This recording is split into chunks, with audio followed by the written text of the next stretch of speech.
Bom, pessoal, prova do CESP, depois de explicar para vocês aquela questão do que aconteceu no último concurso, né? Nós tivemos o concurso TRF1, em que muitos temas que vocês conhecem até foram solicitados nas provas. Eles pediram vários temas de conhecimentos gerais.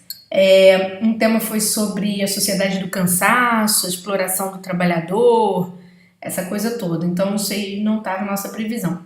Mas pediram liberdade de expressão, tá? Falando sobre a questão da violação da dignidade humana, ou seja, esse entrecruzamento entre a pessoa poder fazer um discurso, porque ela mascara a liberdade de expressão e, ao mesmo tempo, ela propaga aí, de repente, uma violação da dignidade da pessoa humana. E a questão da violência generalizada, como que isso aí gera implicações importantes sobre a sociedade.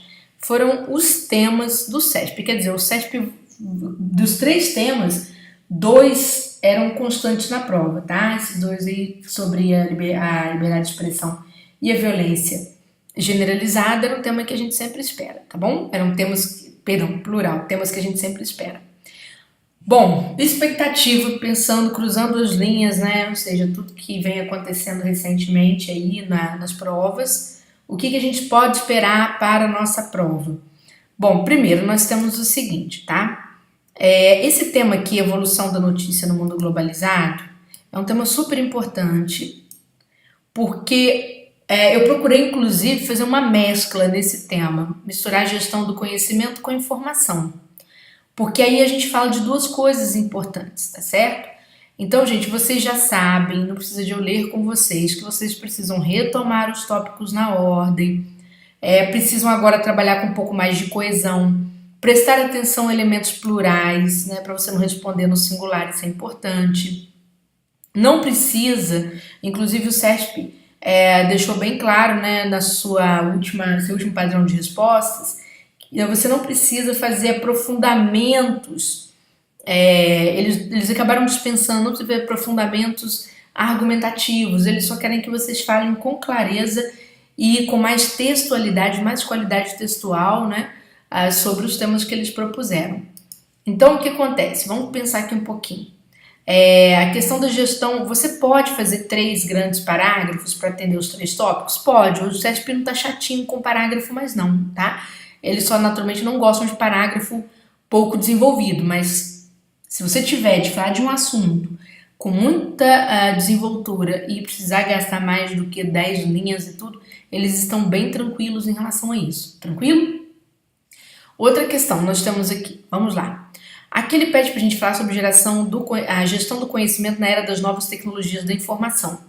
Então aqui eu trouxe, né, que a gestão de conhecimento, tá vendo? Na era das novas tecnologias da informação, impõe novos desafios aos trabalhadores, empresas privadas e Estado. Gente, toda vez que a gente vai discutir tecnologias, inovação, gestão de conhecimento, né, sempre os três setores de peso, quando não os trabalhadores, aí seria o setor educacional, não o trabalho seria o setor educacional, as empresas privadas, organizações privadas e o Estado, né, sempre vão pesar muito, tá? Na análise. Então, quer dizer, isso ocorre porque no âmbito da globalização, tudo que você for tratar hoje de forma contemporânea, não se esqueça desse aspecto aqui, globalização, aspecto contemporâneo, alguma coisa nesse sentido, tá? Então, quer dizer, as mudanças de informações ocorrem a todo momento, elas são muito ágeis e exigem que os trabalhadores busquem o quê? Capacitação para absorver conhecimentos ligados às inovações e ao processo de automação. Por que ao processo de automação? Porque os trabalhadores, para não serem excluídos, né, não saírem, vamos dizer assim, da lista das contratações das empresas, né, eles precisam aí também conhecer toda a automação empresarial, que é o cerne, por exemplo, das indústrias hoje, tá? E as empresas? Naturalmente, a empresa pensa em competitividade de capital, não tem jeito, tá? Então, elas precisam fazer o quê? Investir em conhecimentos derivados de TI, tecnologia da informação, impossível hoje trabalhar sem isso aqui, não é? E trabalhar de forma mais integrada, porque hoje, na era global, você não tem mais vamos dizer assim, âmbitos totalmente setorizados, né? Um problema que acontece no atendimento, por exemplo, de determinada organização, pode acabar se refletindo, por exemplo, lá na parte da produção dessa organização. Então, a gente tem que trabalhar com a ideia de processos, né? Ou seja, a integração de processos e negócios. Ao Estado vai caber o quê? Sempre aquela ideia de promoção de políticas públicas e de leis para abarcar algum problema, tá certo? No caso aqui, a aprendizagem sobre sistemas de informação, uso de novas tecnologias. Mas sempre que trouxerem como que o Estado vai gerir algum tipo de situação nova, né, é sempre por meio de políticas públicas, tá certo? E de uma renovação da sua legislação ou uma ampliação da sua legislação. Perfeito. Aí, esse primeiro parágrafo eu fiz de propósito, eu tratei de gestão do conhecimento, que é uma questão que tem muito a ver com a área administrativa, para falar a verdade. Depois eu fui nessa questão da democratização da informação. Porque eu sei que é um assunto completamente diferente, mas tudo dentro dessa questão do mundo virtual, da informação virtual. Então, gente, benefícios e desvantagens da democratização da informação. Vamos lá. É preciso, porém, nesse âmbito tecnológico, estar atento aos benefícios e desvantagens da democratização da informação na sociedade em rede. A interligação das comunidades virtuais, porque hoje tudo é interligado, né? Traz como benefício a rapidez de aquisição de informação, intercâmbio de conhecimento, trocas culturais, tudo que você imaginar, tá? A socialização entre pessoas, aprendizado mais rápido, né? Redução da distância entre o aprendiz e seu tutor. Então a gente pode falar de uma série de benefícios aqui, tá? Porém, a desvantagem se traduz em riscos. Por exemplo, quando você vai falar sobre a democratização da informação, então quer dizer que todo mundo tem voz. E aí, quando todo mundo tem voz, é claro, gente, que no mundo aparecem os maluquinhos. Então você tem o quê? A produção de notícias falsas, né? Ou as famosas fake news, por isso que eu trouxe aqui, tá? Ó, se for escrever fake news na prova, tem que fazer o que mesmo? Colocar aspas, né? Que é termo estrangeiro.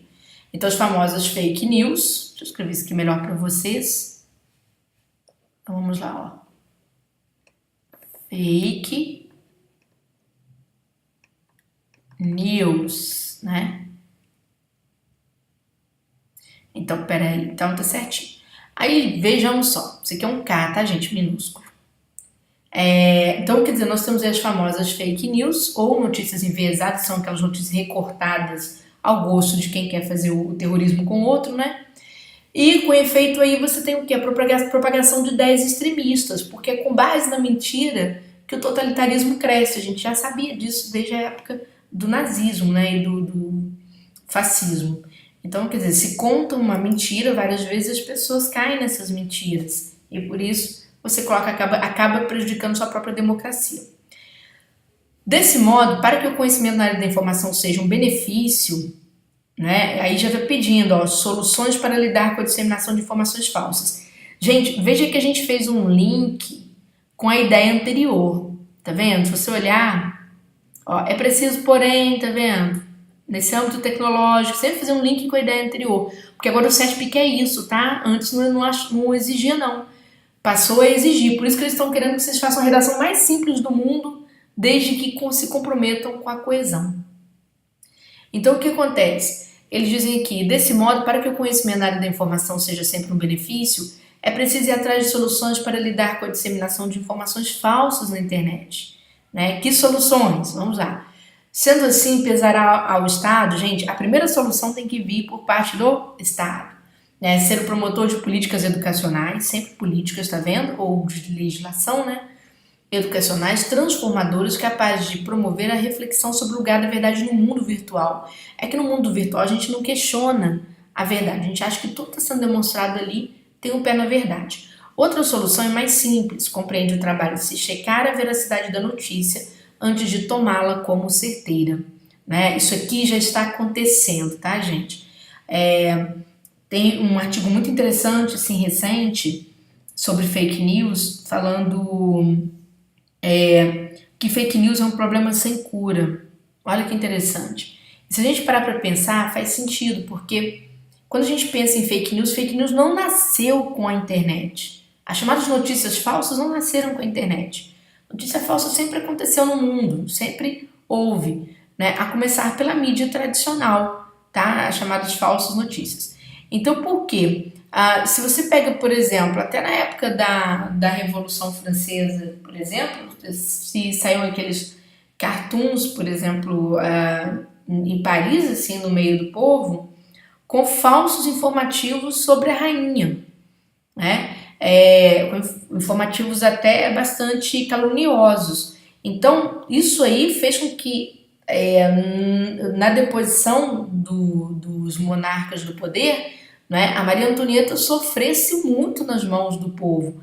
Porque o que aconteceu? Ela chegou a ficar 30 dias presa, aos 38 anos o cabelo branqueou nesses 30 dias, o julgamento dela foi extremamente demorado, foi muito maior do que o que aconteceu com o rei. O rei foi morto rapidamente, mas ela não, ela ficou muito tempo sofrendo para o gosto da vingança, né, social, em função principalmente das fake news. Tá? A gente, lógico, ninguém está isentando a monarquia francesa das suas responsabilidades, mas o que aconteceu ali foi bem isso mesmo.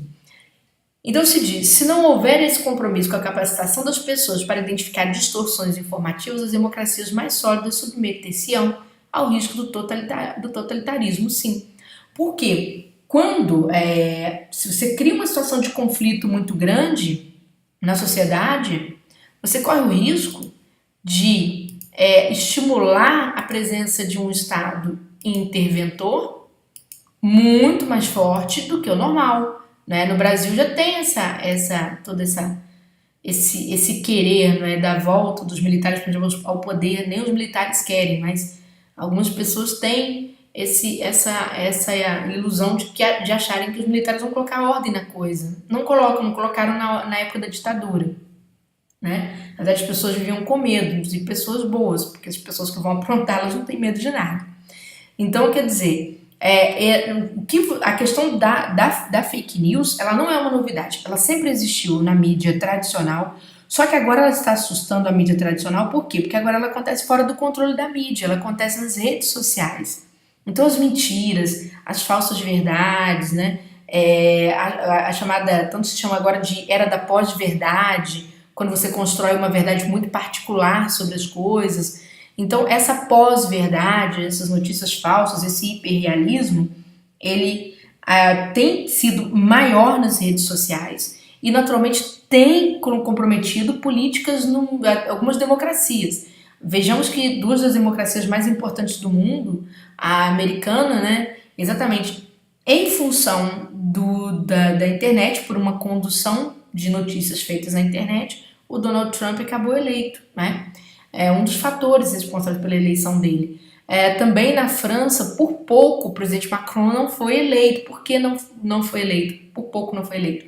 Porque às vésperas da eleição, ou seja, o resultado já estava definido, ele estava em primeiro lugar, houve uma ameaça de se divulgar em meios particulares dele. A sorte que a imprensa francesa, um pouco mais decente que a nossa, ela resolveu respirar fundo e falou, não vamos fazer isso com a nossa democracia, certo? Então vamos continuar no próximo bloco para a gente falar mais sobre essas questões.